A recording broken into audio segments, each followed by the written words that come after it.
একদিন মাটির ভেতরে হবে ঘর রে মন আমার, কেন বান্ধ দালান ঘর? প্রাণ পাখি উড়ে যাবে পিঞ্জর ছেড়ে, ধরা ধামে সবই রবে, তুমি যাবে চলে। I have sent you as a mercy, as a barakah, as a rahmah for the entire world. আমি আপনাকে প্রেরণ করেছি পুরো পৃথিবীবাসীর জন্য রহমত স্বরূপ। সুবহানাল্লাহ বলেন। পুরো মানব জাতির জন্য তাকে রহমত স্বরূপ প্রেরণ করেছেন। সুবহানাল্লাহ বলেন।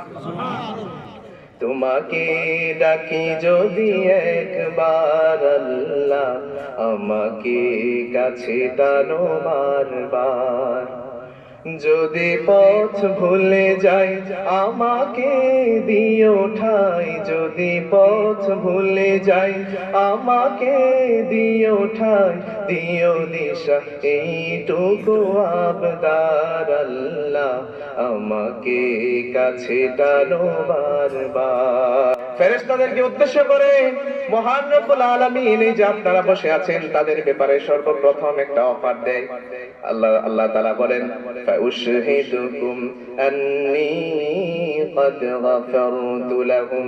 ও ফেরেশতারা, তোমরা সাক্ষী থাকো, তোমাদেরকে সাক্ষী রেখে আমি বলছি, যারা এই নয়াপাড়া এই মাহফিলের মধ্যে যারা বসে বসে আমার জিকির করতেছে, আমার মহত্ব বর্ণনা করছে, আমার আজমত আমার সম্মান বর্ণনা করছে, আমি আল্লাহ তোমাদেরকে সাক্ষী রেখে বলছি, আমি তাদের সকলকে মাফ করে দিলাম।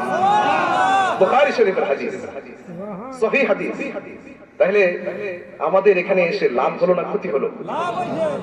এক ফেরেশতা বলে উঠলো, কিছু মানুষ তো এই মাহফিলের মধ্যে আসে নাই, তারা উকি উকি দিয়া দিয়া দেখতেছে, দাঁড়ায় রইছে, তারা এই মাহফিলের মধ্যে বসে নাই, দেখতেছে কি মাহফিলের মধ্যে হচ্ছে, অনেকে তামসা দেখার জন্য বসছে।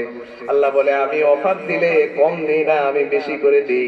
যারা দাঁড়ায় আছে, যারা দূর থেকে শুনতেছে, আমি তাদেরকেও মাফ করে দিলাম। আল্লাহু আকবার।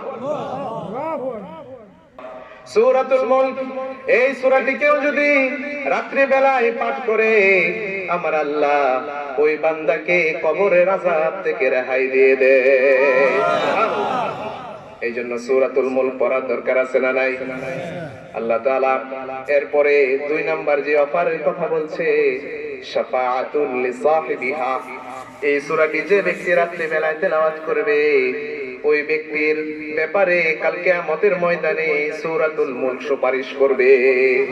কিয়ামতের অবস্থা কেমন হবে আল্লাহ বলেন কোরআনের মধ্যে, মায়াফিরুল মারউ মিন আখিহি ওয়া উম্মিহি ওয়া আবিহি ওয়া সাহিবাতিহি ওয়া বানিহি।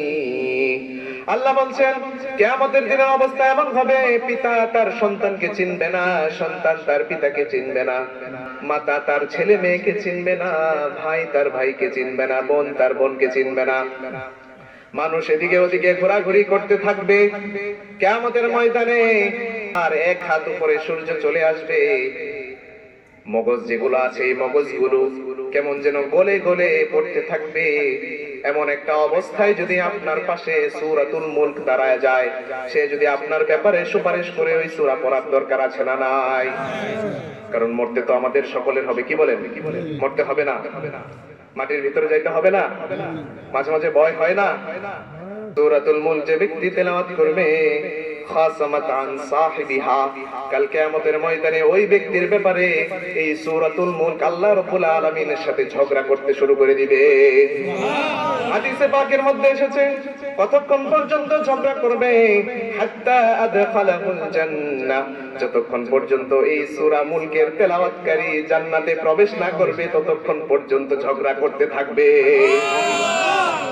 4 নম্বরে অফার বলতেছে, মান করা বিহা ফি লাইলাতিন ফাকাদ আকসারা ওয়া তাবা। যে ব্যক্তি রাত্রি বেলায় এই সূরাতুল মুলক পড়ে ঘুমাবে, রাত্রিটাকে বরকতময় করে দিবে কে? এই জন্য এই সূরা পড়ার দরকার আছে না নাই? সকলে রাজি আছি না নাই সূরাটা পড়ার জন্য? কে কে রাজি আছে হাত তুলে দেখা ইনশাআল্লাহ। দুনিয়ার মধ্যে কত কিছু মুখস্থ করে ফেলি, কত গান মুখস্থ করে ফেলি, কত কবিতা মুখস্থ করে ফেলি। 30 আয়াতের এই সূরাটি আমরা মুখস্থ করতে রাজি আছি না নাই?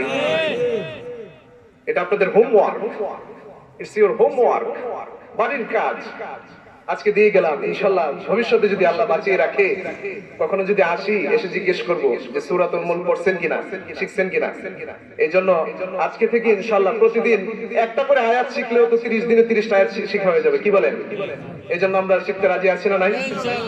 ইনশাআল্লাহ আল্লাহ তাআলা আমাদের সকলকে সূরাতুল মুলক শিখে প্রতিদিন রাত্রি বেলায় পড়ে কাল হাসরের ময়দানে যেন আমরা হাসতে হাসতে জান্নাতের ভিতরে চলে যেতে পারি। আল্লাহ তাআলা আমাদের সকলকে সেই তৌফিক দান করেন, সকলে বলেন আমিন।